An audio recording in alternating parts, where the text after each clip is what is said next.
Hey guys, it's Gray here. This is my first video on my new channel, Issues Explained. And if you didn't already guess the topic of this video by the flag, today's video will be on the conflict in South Sudan.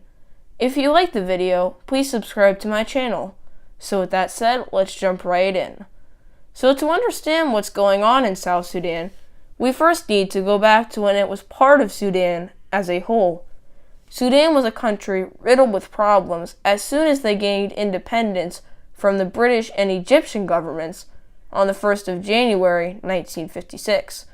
The First Sudanese War started almost as soon as the country was formed, so there wasn't a lot of time to build up a government, or really anything for that matter. This war was the result of the North not delivering on its promise to create a more federal government. This would have allowed for the South to have more control over the government and not just be under Northern control.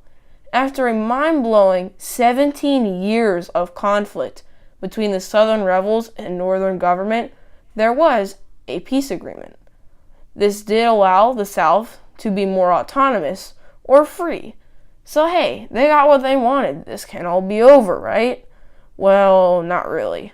Tension still remains, and in 1983, the Second Sudanese War started and dragged out until 2005.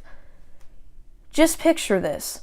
Sudan is a country that out of the 50 years of independence has been at peace for a mere 11.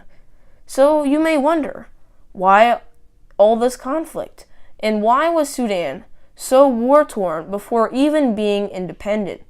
Well, the main driving factors of this were religion and politics. First off, Sudan was a divided country, with the north following Islam and the south being mostly Christian. The second reason was, again, the South had no power over its own country's government. That's like if the United States just gave power to the West Coast. How do you think the rest of the country would feel about that?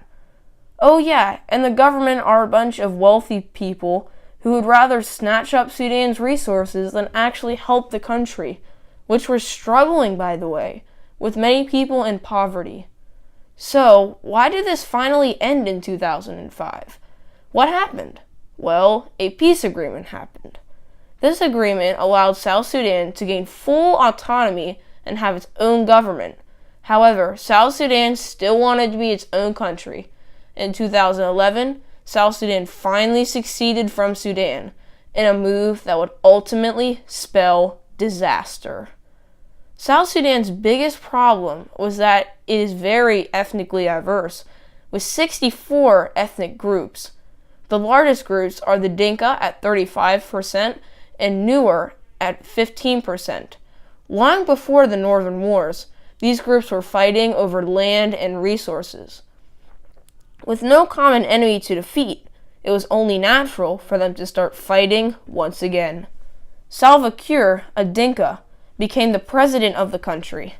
As a sign of peace, he chose Riek Machar, a Nuer, as his vice president. Both had been part of the South Sudanese People's Liberation Movement prior to the country's formation. So hey, this sounds pretty good, right? What could go wrong? Well, pretty much everything. Sadly, the peace between the two men didn't last. The vice president was criticizing Salva and threatening to run against him in the next election. With tensions rising and little help from the international community, the situation wasn't going to get any better. Things escalated fast, and after a mere 3 years as a nation, the country was at war again. Both men used tension between groups to mobilize armies of their own people, and soon the fighting started. Within just weeks, thousands were dead. The former vice president went into hiding, and now the whole situation is a terrible mess. Many in the United Nations feel the situation may even escalate to a genocide. The U.S., along with many other nations, are scrambling to pass an arms embargo on the country, but have not been successful. Many companies wish to sell guns to the country, only aiding the conflict. Whatever comes next for South Sudan, only one thing is for sure. The people of this country won't be catching a break any time soon. Well guys, that was my South Sudan video. Thank you guys for watching, and if you liked it, feel free to subscribe down below. I got some links in the description for all you guys that want to do more research. But as for now, I'm Gray, and thanks for watching Issues Explained.